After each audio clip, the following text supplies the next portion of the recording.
দাও খোদা দাও আমার ও মুর্দার যে দিল, দাও খোদা দাও আমার ও মুর্দার যে দিল, দাও আলীর মতো বীর সেনানী জগাতে নিখিল, দাও খোদা দাও আমায় আবার ও মুর্দার যে দিল, দাও খোদা দাও আমায় আবার ও মুর্দার যে দিল, হামজাকে দাও ঘরে ঘরে জীবন দিতে অকাতরে, হামজাকে দাও ঘরে ঘরে জীবন দিতে অকাতরে, আবার কাবা ভাঙতে এলে, আবার কাবা ভাঙতে এলে পাঠাওয়া বাবিল, দাও খোদা দাও আমায় আবার ও মুর্দার যে দিল, দাও খোদা দাও আমায় আবার ও মুর্দার যে দিল, স্বচ্ছ ঈমান দিয়ে পাঠাও শত সাহাবা, তাদের দেখে বিশ্ব আবার বলুক মারহাবা, আবার পাঠাও আবু বকর ফিতনা ফাসাদ সুখ সমন, অনটল পাহাড় সম, দাও সে মনের নীল, দাও খোদা দাও আমায় আবার ও মুর্দার যে দিল, দাও খোদা দাও আমায় আবার ও মুর্দার যে দিল। সকল প্রশংসা আকাশ এবং জমিনের একচ্ছত্র মালিক আল্লাহ রাব্বুল ইজ্জতুল জালালের জন্য, যিনি আমাদেরকে সুস্থতার সাথে বাঁচিয়ে রেখে ঈমানের সাথে কবুল করে জুমার নামাজ আদায় করার জন্য অত্র মসজিদে হাজির করেছেন। আমরা খুশি হয়ে প্রাণবন্ধ আওয়াজে করে নিচ্ছি আলহামদুলিল্লাহ। আলহামদুলিল্লাহ।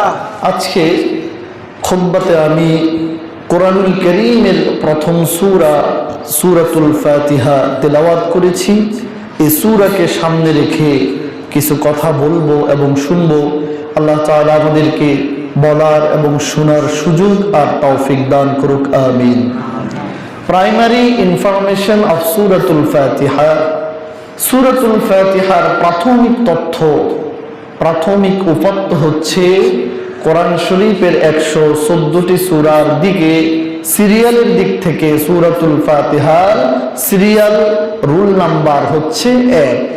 সূরাতুল ফাতিহাতে সর্বমোট 60টি আয়াত রয়েছে।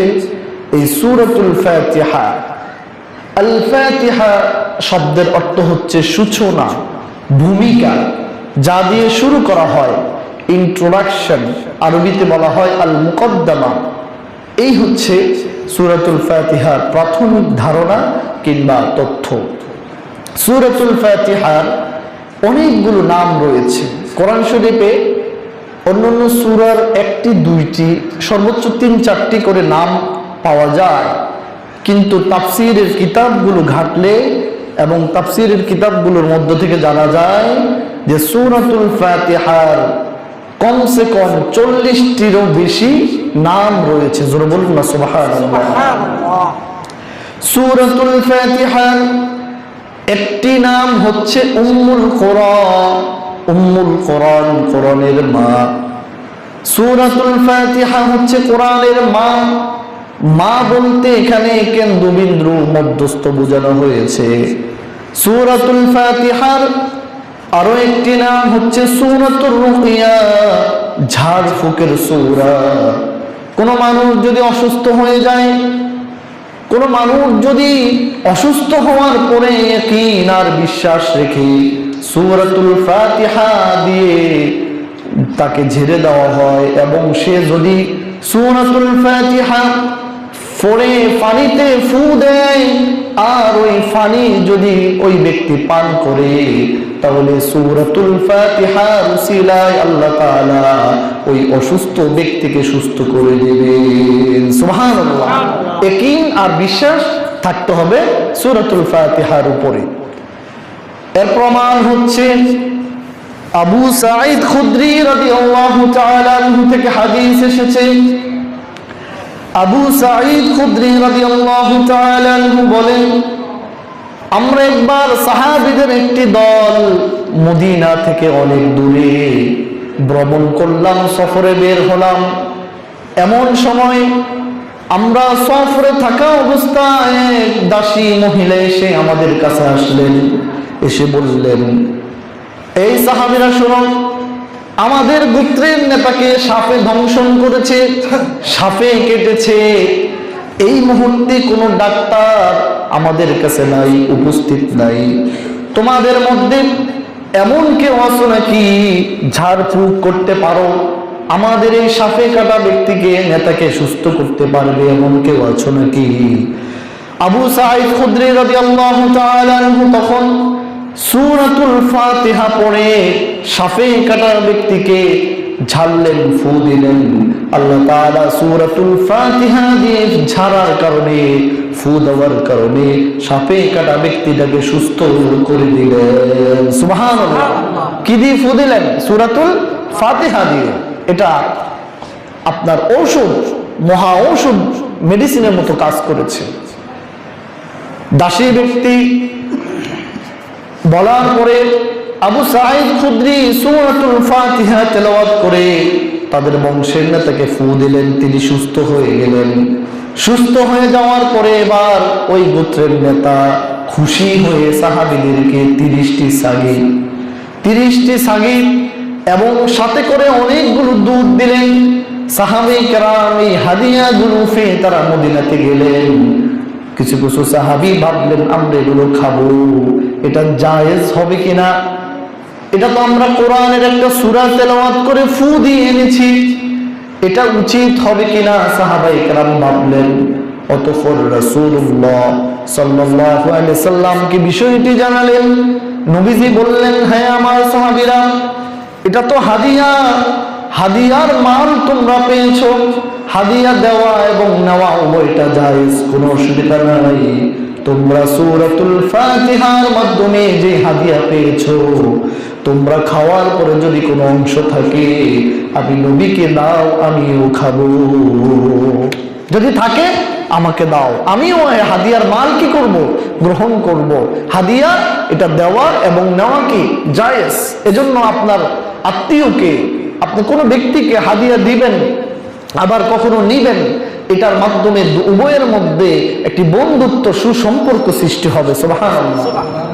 তাহলে সূরাতুল ফাতিহার একটি নাম হচ্ছে সূরাতুর রুকিয়া, ঝাড়ফুঁকের সূরা। ঝাড়ফুঁক, পানিতে ফু দেওয়া, কোনো মানুষ অসুস্থ হলে তাকে কোরআনের আয়াত দিয়ে ঝেড়ে দেওয়া, এটা জায়েজ। আর তাবিজ তোমার, এগুলো হচ্ছে হারাম। কিন্তু আমরা মুসলমানেরা ঝাড়ফুঁক, ফানি ফোড়া এটাকে বাদ দিয়ে হারাম যেটা, ইসলামী যেটাকে তাবিজ তোমারকে সাপোর্ট করে না, আমরা সেটারে শরণাপন্ন হই।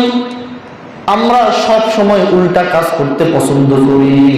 এজন্য অসংখ্য হাদিস প্রমাণ করে সাহাবায়ে কেরাম এবং রাসূলুল্লাহ সাল্লাল্লাহু আলাইহি সাল্লাম কখনো কোনো মানুষকে তাবিজ দেন নাই। তারা যখনই কাউকে ট্রিটমেন্ট করার দরকার হয়েছে, কোরআনুল কারীমের সূরা ফাতিহা এবং অনেকগুলো আয়াত আছে রোগ থেকে ভালো হওয়ার, সে আয়াতগুলো পড়ে পড়ে ফু দিয়ে দিতেন। এজন্য আমাদেরও কি এটা করা উচিত। তাবিজ তোমার থেকে আমাদের বের হয়ে যাওয়া অতি দরকার। এজন্য সূরাতুল ফাতিহার একটি নাম হচ্ছে সূরাতুর রুকিয়া, ঝাড়ফুঁকের সূরা। আবার দেখুন সূরাতুল ফাতিহার একটি নাম হচ্ছে সূরাতুস সালাহ, নামাজের সূরা। আপনি দেখুন আমরা কিছুক্ষণ পরে জুমার নামাজ আদায় করব, প্রথম রাকাতে যদি সূরা বাকারা থেকে 3 আয়াত পড়ে আমাদের নামাজ হয়ে যাবে। দ্বিতীয় রাকাতে যদি সূরা আলে ইমরান থেকে 3টি আয়াত পড়ে নামাজ হয়ে যাবে। কিন্তু সূরাতুল ফাতিহা এটি কোরআন শরীফের এমন একটি সূরা, এই পুরা সূরা পড়া ছাড়া নামাজ হবে না। লা সালাতা লিমান লাম ইয়াকরা বিফাতিহাতিল কিতাব। সূরা ফাতিহা 3 আয়াত 5 আয়াত পড়ার কোনো সুযোগ নাই। সূরা ফাতিহা তেলাওয়াত পড়তে চাইলে আপনাকে সম্পূর্ণ সূরা পড়তে হবে। সূরা ফাতিহা অর্ধেক পড়া, 3 আয়াত পড়া, 5 আয়াত পড়ার কোনো সুযোগ আছে? সুযোগ নাই। এজন্য এই সূরাটা পুরোটাই পড়তে হবে আপনাকে। আপনি সেটা নফল, বিতির হোক, তাহাজ্জুদ হোক, ইশরাক হোক, আওয়াবিন হোক, ফরজ নামাজ হোক, ওয়াজিব নামাজ হোক, সুন্নত মুআক্কাদা হোক, যে নামাজে হোক না কেন প্রতিটি নামাজেই সূরাতুল ফাতিহা সম্পূর্ণ পড়তে হয়। এটা এমন মর্যাদাপূর্ণ একটি সূরা, আর যতই পড়ি ততই মজা লাগে। সূরা ফাতিহা পড়ার কারণে আমরা কেউ কি কখনো কোনো দিন বিরক্ত হয়েছি? হই নাই। তারাবির নামাজ 20 রাকাত, সেখানেও 20 বার সূরা ফাতিহা আছে না নাই? আছে। বিতরের নামাজ 3 রাকাত, সেখানেও সূরা ফাতিহা। এশার ফরজ নামাজ 4 রাকাত, সেখানেও সূরা ফাতিহা। সুবহানাল্লাহ। এমন একটি বরকতময় সূরা, তার নাম হচ্ছে সূরাতুল ফাতিহা। আরো অনেকগুলো নাম রয়েছে, আমি যদি সব নামগুলো বলতে যাই আর সামনে এগাতে পারবো না। প্রায় 40টিরও বেশি। আবার তাফসিরে জালালাইনে এসেছে প্রায় 72টির মতো নাম তাফসিরে জালালাইনে উল্লেখ করা হয়েছে। এমন একটি বরকতময় সূরা। এই সূরা আমরা ছোট বড়, জওয়ান বুড়া, পুরুষ কিংবা মহিলা সবাই আমরা পারি, সবাই আমরা জানি। আর জেনে রাখাও দরকার মুসলমান হিসাবে। যারা মুসলমান দাবি করার পরে বলে যে হুজুর এই সূরা তো পুরোটা পারি না, তাহলে মুসলমান তারা সঠিকভাবে মুসলমান কিনা এটাও তাদের প্রশ্ন তাদের থেকেই যায় যে মুসলমান আপনি সূরা ফাতিহা এটা পারবেন না, এটা তো হতে পারে না।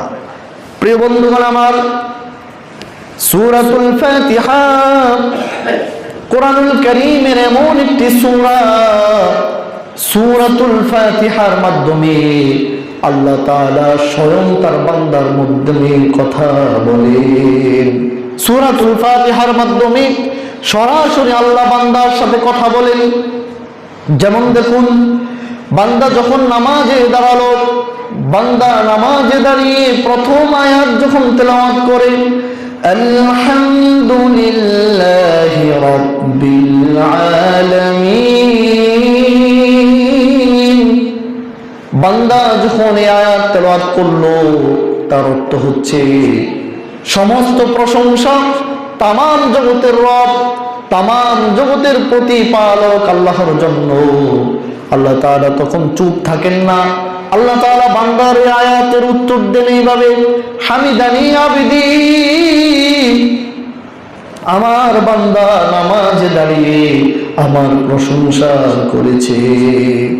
আবার দেখুন, বান্দা যখন নামাজে দাঁড়িয়ে দ্বিতীয় আয়াত তেলাওয়াত করে আর-রাহমানির রহিম, ওগো আল্লাহ তুমি হচ্ছ রহমান আর তুমি হচ্ছ রহিম, তখন আল্লাহ তাআলা চুপ থাকেন না। আল্লাহ তাআলা বলেন ইসনা আলাইয়া বিদি, আমার বান্দা নামাজে দাঁড়িয়ে আমার প্রশংসা করেছে। বান্দা যখন নামাজে দাঁড়িয়ে তৃতীয় আয়াত তেলাওয়াত করে মালিক ইয়াউমিদ্দিন, আল্লাহ চুপ থাকেন না। আল্লাহ তাআলা বান্দার জবাব দেন এইভাবে, মাজ্জাদানি আবিদি, আমার বান্দা নামাজে দাঁড়িয়ে আমার শ্রেষ্ঠত্ব বর্ণনা করেছে। বান্দা তারপরে বলে ইহদিনাস সিরাতাল মুস্তাকিম, ইয়্যাকা না'বুদু ওয়া ইয়্যাকা নাস্তাঈন, ইহদিনাস সিরাতাল মুস্তাকিম। এইভাবে বান্দা সূরা ফাতিহার মধ্যে যতগুলো আয়াত তেলাওয়াত করে আল্লাহ তাআলা বান্দার প্রতিটি আয়াতের জবাব দেন। যারা বলেন সুবহানাল্লাহ। প্রতিটি আয়াতের উত্তর আল্লাহ পাক নামাজের মাধ্যমে দেন।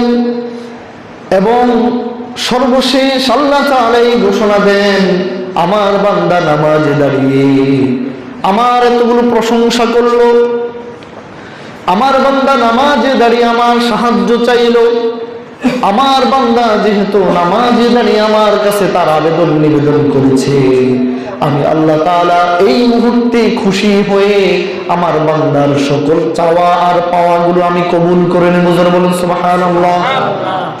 এজন্য হাদিসে এসেছে রাসূলুল্লাহ সাল্লাল্লাহু আলাইহি ওয়াসাল্লাম বলেছেন, বান্দা যখন নামাজে দাঁড়ায়, বান্দা যখন নামাজে দাঁড়িয়ে মনোযোগটা বান্দার নামাজ থেকে বের করে নেয়, বান্দা যখন নামাজে দাঁড়িয়ে ব্যবসার হিসাব করে, বান্দা যখন নামাজে দাঁড়িয়ে আত্মীয় স্বজনের কথা হিসাব করে, বান্দা নামাজে দাঁড়িয়ে যখন নামাজের দিক থেকে বান্দার মনোযোগটা অন্যদিকে নিয়ে যায়, তখন আল্লাহ তাআলা তার রহমতের দৃষ্টি বান্দার দিক থেকে ফিরিয়ে নেন।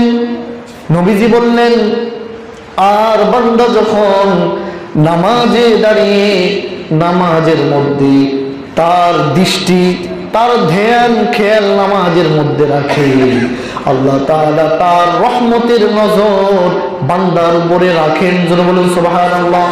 এই জন্য নামাজ আমরা বুঝি না, সূরা ফাতিহার মাধ্যমে আমরা কত সুন্দর করে আল্লাহ তাআলার প্রশংসা করি। সমস্ত প্রশংসা তুমি আল্লাহ, তুমি রহমান, তুমি রহিম, তুমি বিচার দিনের মালিক, তোমার ইবাদত করি, তোমার সাহায্য চাই। ইয়া আল্লাহ, আমাদেরকে হেদায়েতের পথ দেখাও, আমাদেরকে এমন পথ নাও, এমন পথ দাও যেই পথে তোমার মুস্তাকিম ওলি বুজুর্গ হক্কানি সালিহী বান্দারা থেকেছে, সেই পথ দাও। ওই পথ দিও না যেই পথে তোমার ক্রোধের শিকার যারা হয়েছে, তোমার রাগ, তোমার গুসা, তোমার আযাবের পথ যারা পেয়েছে তাদের পথ চাই না। তুমি আমাদেরকে ওলি আউলিয়া হক্কানি ভালো মানুষদের, ইমানদারদের, সালেহিন বান্দাদের পথ আমাদেরকে দাও। তারপরে আমরা বলি কি? আমিন। আমরা আমিন বলে আল্লাহ তাআলার কাছে বুঝাতে চাই যে আল্লাহ যতগুলো কথা বললাম এই সূরা ফাতিহার মাধ্যমে সকল কথাগুলো তুমি মঞ্জুর করে নাও। সুবহানাল্লাহ। প্রিয় বন্ধুগণ, সকল কথাগুলো আমরা আল্লাহ তাআলার কাছে এভাবে উপস্থাপন করি সূরাতুল ফাতিহার মাধ্যমে। কোন সূরার মাধ্যমে? সূরাতুল ফাতিহার মাধ্যমে। সূরাতুল ফাতিহাতে কি রয়েছে? প্রথম আয়াত, আলহামদুলিল্লাহি রাব্বিল আলামিন। আলহামদুলিল্লাহি রাব্বিল আলামিন, সমস্ত প্রশংসা তামাম জগতের রব আল্লাহর জন্য। সমস্ত প্রশংসা তামাম জগতের রব আল্লাহ পাকের জন্য। জগৎ বলতে যত জগৎ বোঝানো হয়েছে, মানুষ আমরা একটি সামান্য একটি গ্রহের ক্ষুদ্র অংশে বাস করছি, বসবাস করছি। জগৎ বলতে কত জগৎ রয়েছে, আল্লাহ তাআলা ছাড়া এই সম্পর্কে আর কোনো মানুষের কোনো ধারণা নেই। সমস্ত জগৎ সমূহের রব আল্লাহ, তোমার জন্য সব প্রশংসা। আল্লাহ তাআলা সকল প্রশংসার দাবিদার, সকল প্রশংসার হকদার আল্লাহ। তার অন্যতম দুইটি কারণ রয়েছে। জোরে বলেন, কয়টি কারণ? দুইটি কারণ রয়েছে। একটি কারণ হচ্ছে আল্লাহ তাআলা শ্রেষ্ঠ অপার অনুগ্রহ। দেখুন, আল্লাহ তাআলা শ্রেষ্ঠ অপার অনুগ্রহ বান্দার উপরে করেছেন। সেটা কিভাবে? আমি আপনাদেরকে একটি এক্সাম্পল আপনাদের সম্মুখে তুলে ধরলে আপনারা বুঝতে পারবেন। আমরা এই যে বেঁচে থাকার জন্য অক্সিজেন আমাদের প্রয়োজন হয়, বেঁচে থাকার জন্য আমাদের কি প্রয়োজন হয়? অক্সিজেনের প্রয়োজন হয়। একটা মানুষ, বিজ্ঞান প্রমাণ করেছে দৈনিক একটা মানুষের বেঁচে থাকার জন্য 24 ঘন্টায় 500 লিটার অক্সিজেনের প্রয়োজন হয়। জোরে বলেন কত লিটার? 500 লিটার। এই অক্সিজেন, এটার মূল্য কত? অক্সিজেন 500 লিটারের বর্তমান বাজার মূল্য হচ্ছে 5 লক্ষ টাকা। কত টাকা? 5 লক্ষ টাকা। তাহলে হিসাব করেন, আপনি আমি 24 ঘন্টায় 500 লিটার অক্সিজেন আল্লাহ পাকের পক্ষ থেকে আমরা ব্যবহার করছি, গ্রহণ করছি। তাহলে সেটা সপ্তাহে কত লিটার, সেটা বছরে কত লিটার? আপনি যে 50 বছর বেঁচে আছেন, এই 50 বছরে কি পরিমাণ অক্সিজেন আপনি গ্রহণ করেছেন? সেজন্য আমি কিংবা আপনি আল্লাহ তাআলার অ্যাকাউন্টে একটা টাকাও কি বিল পরিশোধ করেছি? বিল পরিশোধ করতে হয় না। আল্লাহ তাআলা বলেন, বান্দারে আমার সকল নিয়ামত পাওয়ার পরে তুমি আমার শুকরিয়া আদায় করবে। আলহামদুলিল্লাহি রাব্বিল আলামিন। বান্দা যখন আলহামদুলিল্লাহি রাব্বিল আলামিন বলে, আল্লাহ তাআলার প্রশংসা আদায় করে, আল্লাহ তাআলা বান্দার কাছে কোনো বিল চায় না। বান্দা আল্লাহর শুকরিয়া আদায় করলে আল্লাহ তাআলা কি খুশি হয়ে যান। অক্সিজেনের কি পরিমাণ মূল্য, কি পরিমাণ দাম, এটা 2-3 বছর আগে যখন করোনাকালীন সময় ছিল তখন মানুষ হারে হারে টের পেয়েছে অক্সিজেনের কি দাম।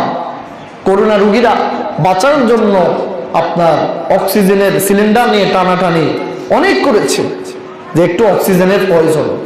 এজন্য আল্লাহ তাআলা যে সকল প্রশংসার হকদার, দাবিদার, তার অন্যতম দৃষ্টান্ত এবং অন্যতম প্রমাণ হচ্ছে যে আল্লাহ তাআলা বান্দাদেরকে বিনা খরচে একটা টাকাও না নিয়ে আল্লাহ তাআলা সকল বান্দাদেরকে অক্সিজেন দিয়ে বাঁচিয়ে রেখেছেন। আল্লাহ তাআলা সকল প্রশংসার হকদার। তার অন্যতম আরেকটি বৈশিষ্ট্য হচ্ছে আল্লাহ তাআলা তিনি সকল গুণে গুণান্বিত। মক্কা শরীফের ইমাম, সেও ভালো অনেক দিক থাকলে তার ত্রুটি, তার দোষের দিক আছে। যত ভালো মানুষ বলেন না কেন, সবাই ভুল ত্রুটির মধ্যে সীমাবদ্ধ। কিন্তু আল্লাহ তাআলা হচ্ছেন এমন এক আল্লাহ, তিনি কোনো দোষ, ত্রুটি, অক্ষমতা, দুর্বলতা সকল কিছুর ঊর্ধ্বে, তিনি সব পারেন। মানুষের দেওয়ার, মানুষের ক্ষমতার একটা লিমিট থাকে। ধরুন বাংলাদেশের প্রেসিডেন্ট, বাংলাদেশের প্রাইম মিনিস্টার যিনি, তার কথায় বাংলাদেশ চলবে, তার কথায় কিন্তু ইন্ডিয়া চলবে না। এই দেশের প্রেসিডেন্টের কথায় কি ইন্ডিয়া মানবে? বলেন, মানবে না। আবার ইন্ডিয়ানের রাষ্ট্রপ্রধানের কথায় বাংলাদেশ চলে না। তাহলে বোঝা গেল প্রত্যেকের ক্ষমতা লিমিটেড, সীমাবদ্ধ, অল্প, খুবই নগণ্য। আল্লাহ তাআলা তিনার কোনো কারো অনুমতি প্রয়োজন হয় না, অনুমতির প্রয়োজন হয় না। তিনার কারো কোনো কাছ থেকে কোনো বিষয়ে জবাবদিহিতা করতে হয় না। আল্লাহ তাআলা তিনি রাজ্জাক, তিনি সবাইকে রিজিক দান করে থাকেন, তিনি সবাইকে রিজিক দান করে থাকেন। আল্লাহ তাআলা হচ্ছেন বাসীর, তিনি সব কিছু শুনেন।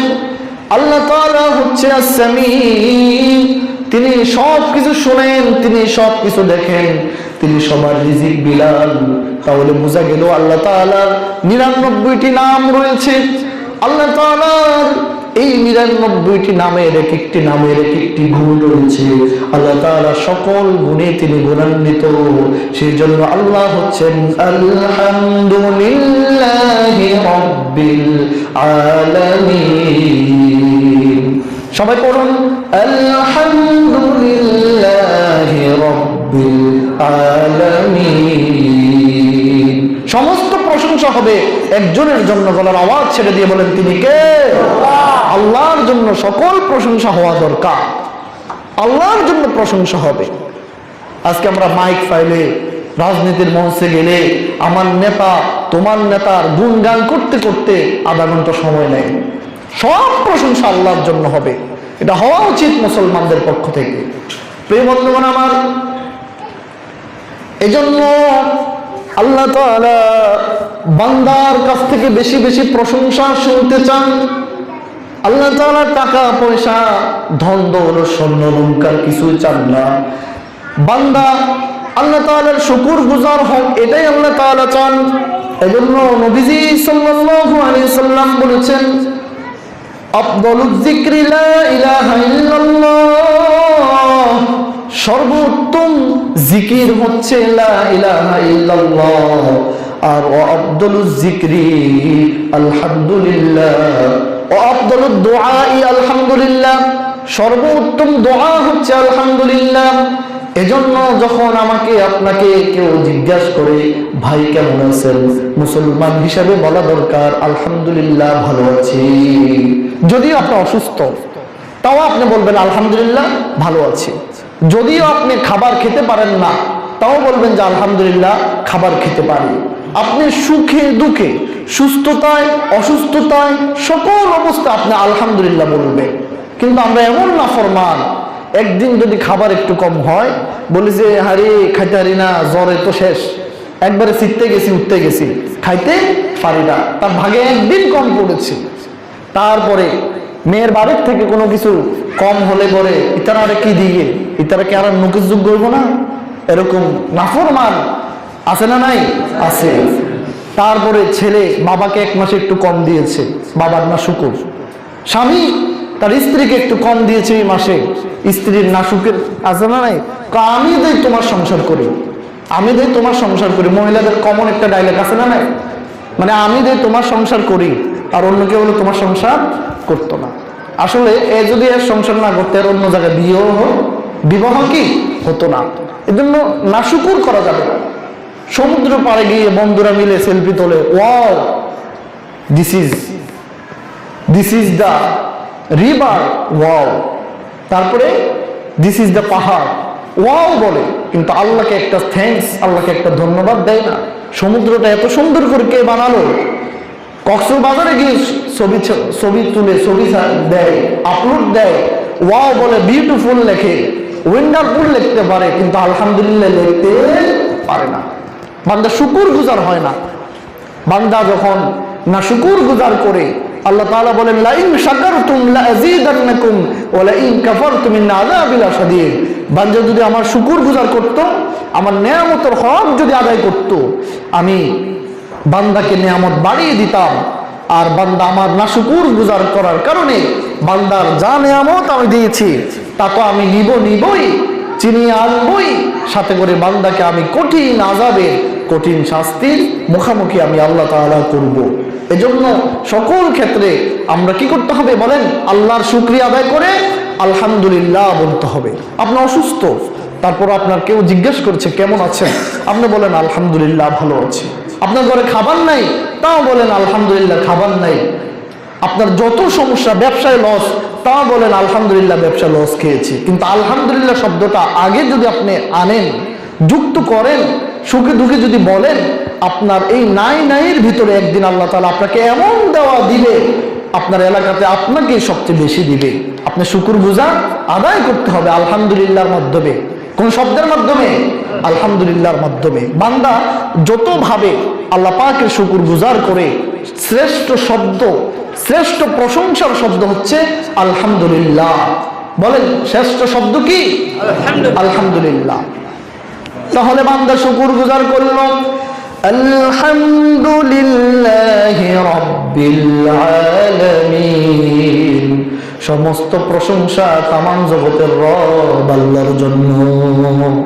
এবার বান্দা দ্বিতীয় আয়াত তেলাওয়াত করে, আর রহমানির রহিম, আল্লাহ তুমি হচ্ছো রহমান আর তুমি হচ্ছো রহিম। রহমান আর রহিম এই দুটো শব্দের অর্থ প্রায় সেম, একেবারে কাছাকাছি। রহমান তিনি দয়ালু, রহিম তিনি অত্যন্ত দয়ালু। এই রহমান আর রহিম এটি আরবি নাহু সরফের কায়দায় বলা হয়, রহমান শব্দটি হচ্ছে আম আর রহিম শব্দটি হচ্ছে খাস। আম শব্দটি হচ্ছে সবার জন্য, আর রহিম শব্দটি হচ্ছে খাস, শুধুমাত্র নির্দিষ্ট কারো জন্য। দেখুন আল্লাহ তাআলা এই দুনিয়ার জন্য তিনি হচ্ছেন রহমান। দুনিয়ার জন্য আল্লাহ তাআলা রহমান, তার প্রমাণ হচ্ছে আল্লাহ তাআলা এই দুনিয়াতে মুসলমানদেরকে যেমন রিজিক দিচ্ছেন, ঠিক তেমনি ভাবে আল্লাহ তাআলা হিন্দুদের, বৌদ্ধদের, ইহুদিদের, খ্রিস্টানদের, নাসারাদেরকেও রিজিক দিচ্ছেন কি দিচ্ছেন না? দিচ্ছেন। কেন দিচ্ছেন? কারণ আল্লাহ তাআলা তিনি হচ্ছেন রহমান। আল্লাহ তাআলা যদি এই আইন জারি করত, যারা আমাকে ডাকে, যারা মুসলমান তারা আমার সূর্যের আলো গ্রহণ করবে, যারা আমাকে ডাকে তারা আমার সমুদ্রের মাছ খেতে পারবে, আল্লাহ তাআলা যদি এই আইন করতেন, কারো বাপের সাধ্য আছে নাকি আইন চেঞ্জ করার? বলেন, এই আইন চেঞ্জ করার ক্ষমতা কারো থাকতো? থাকতো না। কিন্তু আমাদের দেশে যারা ক্ষমতা পায়, যারা রাষ্ট্র পরিচালনায় থাকে, প্রতিবারে তাদের সুবিধা মতো আইন বানায়, প্রতিবার আইন বানায়। তাদের যেটা যেটা সমস্যা ওটা চেঞ্জ করে, এত দ্বারা, তত দ্বারা, হেত দ্বারা আইন চেঞ্জ করে। তো আল্লাহ তাআলা যদি আইন চেঞ্জ করতেন, আইন করতেন যে যারা মুসলমান তারা আমার সূর্যের আলো নেবে, যারা মুসলমান তারা আমার চাঁদের আলো নেবে, যারা মুসলমান তারা আমার জমিন ব্যবহার করবে, যারা মুসলমান তারা সমুদ্রের মাছ খাবে, এই আইন যদি করতেন, করেই দিতেন, তাহলে কারো স্বার্থ সামর্থ্য ছিল না এই আইনে হাত দেওয়ার। কারো সামর্থ্য ছিল না। আল্লাহ তাআলা তো তেমন করেন নাই। বরং হাদিসে পাওয়া যায় রাসূলুল্লাহ সাল্লাল্লাহু আলাইহি সাল্লাম বলেছেন, আদ-দুনিয়া সিজনুল মুমিন ওয়া জান্নাতুল কাফির। নবীজি বলেছেন দুনিয়াটা মুসলমানদের জন্য জেলখানা আর কাফিরদের জন্য বেহেশতখানা। এজন্য অনেক সময় দেখবেন এই পৃথিবীর বড় বড় ব্যবসায়ী, এই পৃথিবীর বড় বড় সম্পদশালী, এই পৃথিবীর বড় বড় টাকা পয়সাওয়ালা লোকগুলো হচ্ছে বেঈমান। তার একটি দৃষ্টান্ত হচ্ছে রাসূলুল্লাহ সাল্লাল্লাহু আলাইহি সাল্লাম বলেছেন, যারা প্রকৃত মুমিন হবে তাদের বেশি সম্পদ থাকবে না, তাদের এই দুনিয়াটা আরাম আয়েশের হবে না, এই দুনিয়ায় তাদের চলাফেরা জীবনযাপন হবে জেলখানার মতো। জেলখানায় মানুষ খুব সুখে থাকে নাকি দুঃখে থাকে? দুঃখে থাকে। এজন্য নবীজি বলেছেন আদ-দুনিয়া সিজনুল মুমিন, মুমিনদের জন্য এই দুনিয়াটা হচ্ছে জেলখানা। 50 বছর, 60-70 বছর কোন রকম জীবন যাপন করবে, তেমন বাড়ি গাড়ি টাকা পয়সার মালিক হওয়ার দরকার নাই। কারণ মুসলমান মুমিন কোন রকম জীবন যাপন করে পরকালে চলে যাবে। পরকালে ওই মুসলমান ইমানদারের সুখ আর সুখ থাকবে। ওয়া জান্নাতুল কাফির, আর কাফিরের জন্য, বেঈমানের জন্য এই দুনিয়াটা হচ্ছে জান্নাতের মতো। কারণ যে আল্লাহকে ডাকে না, আল্লাহকে যে চিনে না, আল্লাহর পরিচয় যে খুঁজে পায় নাই, সেই ব্যক্তি এই দুনিয়াতে যা পাবে তাই তার, পরকালে সে আর কিছু পাবে না। এজন্য আল্লাহ হচ্ছেন রহমান, আল্লাহ দয়ালু, তিনি সবার জন্য দয়ালু। আল্লাহর অপার অনুগ্রহ আর দয়ায় সবাই বেঁচে আছেন, অপার আর অনুগ্রহ সবাই বেঁচে আছেন। দেখুন আমরা তো কখনো শীত কখনো গরমের দেশে বসবাস করি। আমাদের দেশে ছাগল, বিড়াল, পশু পাখি আছে। আবার অনেকগুলো রাষ্ট্র, অনেকগুলো দেশ আছে যেখানে অনেক বেশি শীত থাকে। ইউরোপীয় দেশগুলোতে, সেই দেশগুলোর মধ্যে অনেক বেশি ঠান্ডা থাকে। ওই দেশেও পশু পাখি, ওই দেশেও অনেক হিংস্র জানোয়ার আছে। তাদের গায়ের লোম, তাদের গায়ের পশমগুলো আর আমাদের দেশের পশু পাখির পশমগুলো আলাদা। আমাদের দেশের চাইতে ওই দেশের পশু পাখির লোমগুলো অনেক বেশি, অনেক ডাটো, অনেক ভারী থাকে। তার কারণ তাফসীরের ভিতরে এসেছে প্রচন্ড শীতের মধ্যে এই পশু পাখিগুলোকে, এই জানোয়ারগুলোকে কেউ তো কম্বল দেবে না, শীতের পোশাক দেবে না। তারা শীতে কনকনে ঠান্ডায় যেন কষ্ট না পায়, সেজন্য আল্লাহ তাআলা তাদের গায়ে অনেক পরিমাণে লোম দিয়ে, অনেক পরিমাণে তাদের চামড়াটাকে নাড়ো করে আল্লাহ তাআলা রহমান হয়ে তিনি তাদের গায়ে একটি কম্বল জড়িয়ে দিয়েছেন। সুবহানাল্লাহ, কম্বল জড়িয়ে দিয়েছেন। অটোমেটিক তাদের ঠান্ডা, তাদের শীত তারা নিবারণ করতে পারে। আল্লাহ তাআলা শুধু মানুষের জন্য রহমান নয়, তিনি সমুদ্রের মাছগুলোকেও রিজিকের ব্যবস্থা করে দিচ্ছেন। একেবারে টয়লেটের যে ক্ষুদ্র ক্ষুদ্র পোকাগুলো আছে তাদের রিজিক আল্লাহ দিচ্ছেন। আল্লাহ সবার রিজিক তিনি দিচ্ছেন। কি বৌদ্ধ, কি আর হিন্দু, কি মুসলমান, সবার রিজিক যিনি দিচ্ছেন তিনি কে? এই জন্য আল্লাহ তাআলা রহমান। আর পরকালের জন্য কিয়ামত কায়েম হয়ে যাওয়ার পরে যে জগতের সামনে মানুষ দাঁড়াবে, সেই জগতে আল্লাহ রহমান থাকবেন না, তিনি রহিম হয়ে যাবেন। তিনি কি হয়ে যাবেন বলেন? তিনি রহিম হয়ে যাবেন। রহিম হয়ে যাওয়ার কারণে আল্লাহর দয়া, আল্লাহর মায়া, আল্লাহর স্নেহ, আল্লাহর ভালোবাসা সবাইকে তিনি দেবেন না।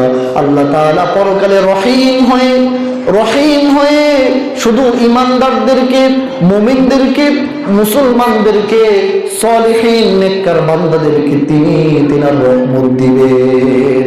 এই জন্য রহমান আর রহিম দুটা অর্থ এক আর সেম হলেও মুফাসসিরগণ চমৎকার ব্যাখ্যা দিয়েছেন যে আল্লাহ এই দুনিয়ার জন্য তিনি রহমান হয়ে সবাইকে তিনি খাওয়াচ্ছেন, মানুষ, জিন, তারপরে পোকা মাকড় সবাইকে তিনি খাওয়াচ্ছেন। আর পরকালে আল্লাহ তাআলা রহিম হয়ে হিন্দুদেরকে, বৌদ্ধদেরকে, খ্রিস্টানদেরকে, বেঈমানদেরকে বাদ দিয়ে শুধু মুসলমানদেরকে, ইমানদারদেরকে তিনি জান্নাত দিবেন, রিজিক দান করবেন। সুবহানাল্লাহ। এজন্য আপনি আমি মুসলমান হয়ে আপনার আর আমার লস হয় নাই। আপনার আর আমি আল্লাহ তাআলা রহমান তিনি হওয়ার পরেও নিয়ামত পাচ্ছি, এবং তিনি রহিম হওয়ার পরেও আপনি আমি নিয়ামত পাবো। তার কারণ আমরা হচ্ছে ইমানদার, আমরা হচ্ছে কি মুসলিম। প্রিয় বন্ধুগণ আমার, এজন্য দ্বিতীয় আয়াতে আমরা বলি আর-রহমানির রহিম।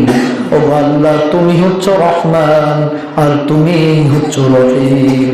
তৃতীয় আয়াতে আমরা পড়ি মালিকি ইয়াউমিদ্দিন। ও আল্লাহ বিচার দিনের মালিক হচ্ছে তুমি আল্লাহ। কিয়ামত যখন কায়েম হয়ে যাবে, সকল কিছু যখন ধ্বংস হয়ে যাবে, তখন আল্লাহ তাআলা বিচার করবেন। এই পৃথিবী একদিন ধ্বংস হয়ে যাবে। সূরা রহমান আল্লাহ তাআলা জানিয়ে দিয়েছেন কুল্লু মান আলাইহা ফান, সব কিছু একদিন তছনছ হয়ে যাবে। আসমান, জমিন, পাহাড়, সমুদ্র সব কিছু ভেঙে ছোট খান খান হয়ে তুলার মতো উঠতে থাকবে। ওয়ায়াবকা ওয়াজহু রাব্বিকা যুল জালালি ওয়াল ইকরাম। একমাত্র আল্লাহ পাকের জাত, আল্লাহ পাকের অস্তিত্ব টিকে থাকবে। আল্লাহ পাকের অস্তিত্ব ছাড়া আর কারো অস্তিত্ব টিকে থাকবে না। এজন্য হাদিসে এসেছে, হাদিসে কুদসিতে পাওয়া যায় আল্লাহ রাব্বুল আলামিন দুনিয়াকে প্রশ্ন করবেন। কাকে প্রশ্ন করবেন? সবাই বলেন কাকে প্রশ্ন করবেন? আল্লাহ তাআলা দুনিয়াকে প্রশ্ন করবেন। কি বলে? ইয়া দুনিয়া, ইয়া দুনিয়া আইনা ইমারুক। ও দুনিয়া, তোমার উপরে যে বিশাল বিশাল টুইন টাওয়ার গুলো, 110 তলা, 120 তলা বিল্ডিং গুলো ছিল, ওই বিল্ডিং এর মালিক গুলো অহংকার করত। ইয়া দুনিয়া আইনা ইমারুক, আজকে সেই বিল্ডিং গুলো কোথায়? আল্লাহ তাআলা প্রশ্ন করবেন আইনা হিবারুক, আজকে সেই আইনা জিবালুক, আজকে সেই পাহাড় গুলো কোথায়? আল্লাহ তাআলা প্রশ্ন করবেন আইনা আনহারুক, আজকে সেই নদ নদী সমুদ্রগুলো কোথায়? আল্লাহ তাআলা প্রশ্ন করবেন আইনাল জাব্বারিন, আজকে সেই অহংকার ক্ষমতাশীল ব্যক্তিগুলো কোথায়? যারা ক্ষমতার অহংকারে পা জমিনে লাগতো না, ক্ষমতার অহংকারে কত মানুষকে ঘর বাড়ি ছাড়া করেছেন, ক্ষমতা পেয়ে কত স্ত্রীকে বিধবা করেছেন, ক্ষমতা পেয়ে কত সন্তানকে এতিম করেছেন। আজকে সেই ক্ষমতাধীন ব্যক্তিগুলো কোথায়? আজকে তারা কোথায়? আল্লাহ তাআলা বলবেন আজকে তারা কোথায়? আল্লাহ পাক বলবেন লিমানিল মুলকুল ইয়াউম, আজকের ক্ষমতা, আজকের রাজত্ব কার? জবাব দেওয়ার মতো কেউ থাকবে নাকি বলেন? জবাব দেওয়ার মতো, আওয়াজ করার মতো কেউ থাকবে না। রব তিনি নিজে নিজে আবার জবাব দিবেন লিল্লাহিল ওয়াহিদিল কাহ্হার। আল্লাহ তাআলা বলবেন আজকের ক্ষমতা, আজকের চেয়ার, আজকের রাজত্ব, আজকের দাসত্ব সব কিছু হচ্ছে আমি আল্লাহ। আজকের সব কিছু হচ্ছে আমি আল্লাহ। 3টি আয়াতের ব্যাখ্যা করলাম, অনেক সময় হয়ে গেল, সংক্ষেপ আমি শেষ করে দিচ্ছি। তারপরে 4র্থ আয়াত থেকে আমরা কি বলি? ইয়্যাকা না'বুদু ওয়া ইয়্যাকা নাস্তাঈন, আমরা তোমার ইবাদত করি, ওয়া ইয়্যাকা নাস্তাঈন, তোমার সাহায্য চাই। তোমার ইবাদত করি, তোমার সাহায্য চাই। নামাজে দাঁড়িয়ে সূরা ফাতিহার মাধ্যমে এই কথাটা আমরা আল্লাহকে বলি কি বলি না? বলেন, বলি।